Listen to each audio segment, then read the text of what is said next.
Ladies and gentlemen, boys and girls, we are back! Week 4 Connected Franchise. And guys, I apologize. I am your host, Gus Johnson. I'm so excited to be back. Unfortunately, I did get arrested, and that's why there's been a bit of a gap here. But we're back, man. They hired us back on, thank God. I was falsely accused, and they put me in prison, and it's all good. But, you know, I'm just excited to be back. I'm just pumped up to kind of continue giving you these franchise recaps of what's going on week by week. And so let's go ahead and dive in. Okay, the first game we had, it was kind of a tough one, but we had Coach Jake McKenzie's Lions, who are 2-1 at this point, and Coach Isaiah with the Packers, 0-3 at this point. I'm not gonna sugarcoat it here. It was a bloodbath. Jake took care of business quick and in a hurry, and he went ahead and beat him 65-6. Okay, so Lions moved to 3-1, 65-6, and Packers unfortunately moved 0-4. You know, it's really discouraging for Packers fans because, you know, they just narrowly had a loss by a field goal last week, and you think, hey, things maybe are start moving in the right direction, and unfortunately, they just weren't. You know, but it is on the flip side, it is a huge win for the Lions to go ahead and move to 3-1, also against the division opponent, so that's a huge victory. Jake just, you know, Coach Jake just really knows how to dial it up on offense and defense, and there was a lot of turnovers that were forced that really helped him get that score as high as it was. So the next game, we got Luke McKenzie and his Chicago Bears going against the Denver Broncos. It was just, you know, a computer game, but came down to the wire, 31-28. And, you know, Luke was in real trouble of dropping another game, but you know, fortunately for him, he ends up moving to 3-1, and big win. Obviously, you don't want to drop any games to computers, especially with having to play as many user games as you have to, and so good job by him. You know, he's just kind of traditionally Luke McKenzie and his teams are pushing for MVPs. I mean, traditionally, this is not what we see out of him. You know, we normally see him putting up 100 points a game and a lot of that stuff. I mean, his offense is normally dynamic, and unfortunately, it's just not getting going quite yet, but good for him this week that he was able to squeak out a win against the Denver Broncos, and a hard-fought one, so good for him. In the same manner, we got old Zach Cannon, head of the Chiefs, head coach of the Kansas City Chiefs over there, and he played the New York Jets and ended up with a 10-point victory. It was 55-45, and once again, it was another close game against the computer. He had a little bit bigger win margin than Coach Luke McKenzie over there with the Bears, but still, you know, it's early on in these seasons. You know, maybe coaches haven't found the plays that they really like. They haven't found the scheme maybe that they kind of knew what was going to be going on offensively and defensively, and so you start seeing some of these games that are really close that maybe towards the end of the year won't be as close. But yeah, very interesting. Bears win and Chiefs win. We have our second to last game, and actually it wasn't a game that anybody played. Unfortunately, Coach Rodgers, Andy Rodgers over there with the Minnesota Vikings, just I believe he was moving and he had some stuff going on, so he wasn't able to play his game. And he had already received a sim dub, so we actually had to just random sim it, and his team had the equal chance to win or lose. Lucky for him, they ended up pulling out a 35-14 win over the Panthers.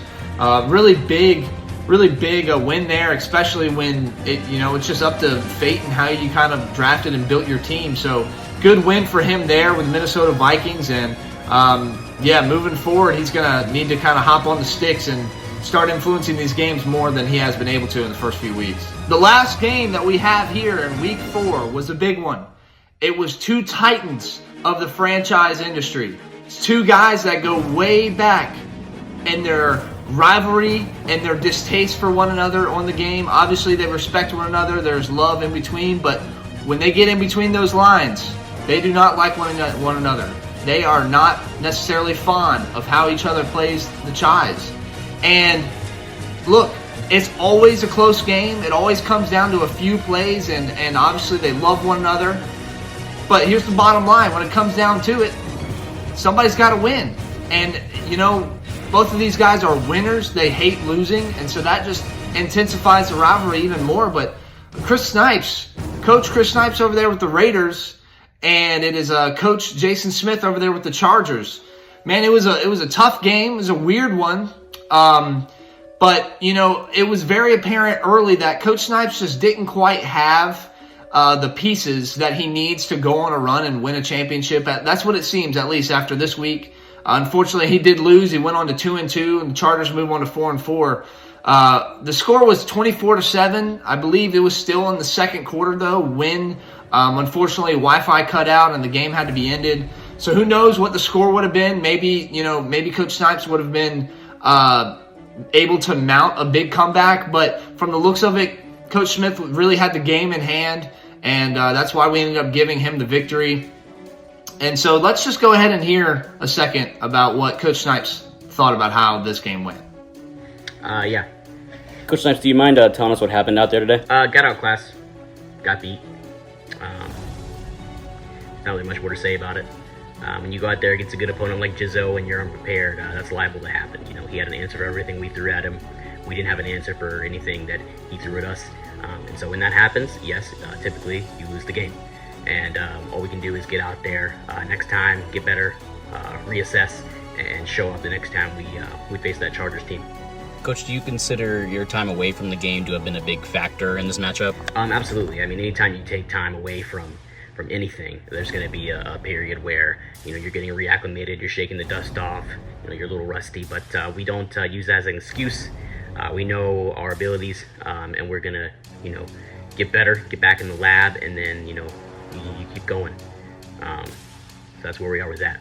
Coach, the absence of OBJ tonight, did that loom large at all? As great as it would have been to have Odell out there today, we don't view our personnel in that way. We got a great group of guys, great group of receivers, a great locker room, all hard workers, all great players like Odell that go out there and show up for us on a weekly basis. Rashid, Kenny, Tez, just to name a few. And, it's on us as a coaching staff to put those guys in better positions, give those guys better opportunities to go out there and succeed and get a win. Coach, mentally, where is this team at after tonight? Morale lower, higher? No, this is about the most mentally strong group I've ever coached. We got a lot of veteran guys in that locker room. Not a lot's going to shake them. I've seen it through training camp, OTAs, preseason, the first 4 weeks of the regular season. There's not a lot that's going to shake these guys, let alone a loss in the first month of the season. So we're on to Swaggins next week, and we're going to game plan from there. Thank you. Yeah, Coach Snipes, I agree. It's a tough loss. He's going to try to rally the troops and get them where they need to be to where they can make a push for the playoffs. Obviously, it's still early. They have a lot of games left, a lot of CPU games left, a lot of user games left. So not doubting, but definitely might be looking to make some trades, pick up some people in free agency if they can to kind of make the team better. That does move us to the other side, though. Let's see what Coach Smith had to say about this victory. Hey guys, how you doing? You can go ahead and proceed and fire away. Hey Coach, this is Jimmy from the LA Times. Where would you rank Lamar Jackson and Travis Etienne as a duo in the backfield? Yeah, that's a great question. I personally, for me, I would rank Lamar and Etienne as the top backfield in the league. I just think Etienne is one of the top backs, against the computer. We just don't run him as much, and we're, like to use Lamar in his arm and level up some of those wide receivers. But Etienne's definitely one of the top backs. And I think, just from him being a great back, it's the sky's the limit with Lamar and his legs. And it goes without being said, he's, the best quarterback in the league that can run, can scramble, design run. That guy's a stud, and so both of them back there, I would put number one. So thank you. Yeah, go ahead. Hey, Coach, obviously this was a highly anticipated game. Did you expect you and your guys to go out there and win as big as you did? Yeah, it was kind of a weird game. I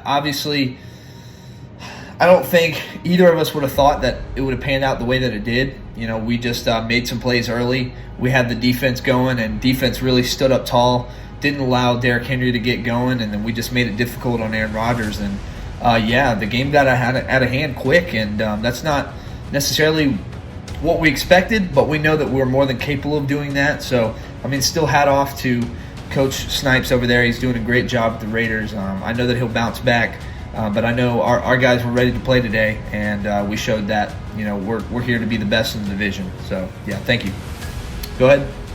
Hey, Coach, obviously you just acquired Darnell Savage. What do you think about him making that huge pick six early in the game? Yeah, that's just kind of the type of move that we're trying to make going forward. Obviously Darnell Savage, not a super high overall guy, 76, 77 overall, but we know that he fits in our scheme well. We know that he's a great user for me and for the defensive guys out there. So we knew that acquiring him could definitely help our defense. And, yeah, he stepped in and made a huge play and got that pick six. And so, we're thankful for him and glad he's on the team. So, yeah, go ahead. Hey, Coach, obviously we had a weird ending there on the hotel Wi-Fi and had the game crash. How are you feeling about that?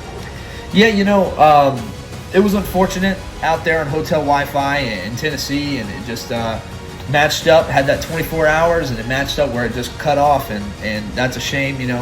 I was up 24/7 going in, about to score, make it 31-7, and just didn't work out that way. But gentlemen, for Snipes saying, hey, you got me on this one, and so hats off to him. Always a class act. But yeah, it was just a weird scenario there. But yeah, go ahead, last one. Hey, Coach, obviously with the, forced sim win because of the crash, you unfortunately lost Jeff Okudah at starting corner. What's going to be the answer for that going forward? Yeah, it's unfortunate. Obviously, like I said, it was kind of a weird ending there with the game crash. So that kind of forces you to do a sim win when you're up that much. We could have ran it back if it was a little bit closer, but obviously with it being at the point it was, we went ahead and got the sim win. And unfortunately, some of those things happen where you have players go down. And so, yeah, Jeff Okudah is going to be gone for a few weeks. I'll definitely be talking to the GM, see if we can't maybe acquire a young guy, maybe acquire a veteran guy that we can bring in until Okudah gets back. But, yeah, that's a great question. But I appreciate you guys. Have a good one. Yeah, huge win, as Coach Smith said, and I couldn't stress that enough. These two guys just battle back and forth, and, definitely a huge win. Once again, it is a win in the division, and so that means twice as much. And so down the stretch, you're going to see that win really mean a whole lot as the Chargers, are going to play the Raiders again. They're going to play the other teams in their division. And, yeah, Coach Smith has got the boys rolling 4-0, really just kind of steamrolling his opponents currently, and we'll see if he's able to kind of carry it on. Guys, can I just say I'm extremely happy to be back. Thank God I'm out of that prison cell and falsely accused and everything. But I'm just happy to be back working, to be back talking about the Chis, and I know that you guys are excited as well. Can I just say that you're not going to want to miss this next game. Chris and Isaiah, just to kind of throw it out there, has a chance to be game of the year. Okay, so that's going to be coming out. You're going to be able to watch the whole game, so you're not going to want to miss that. See y'all then.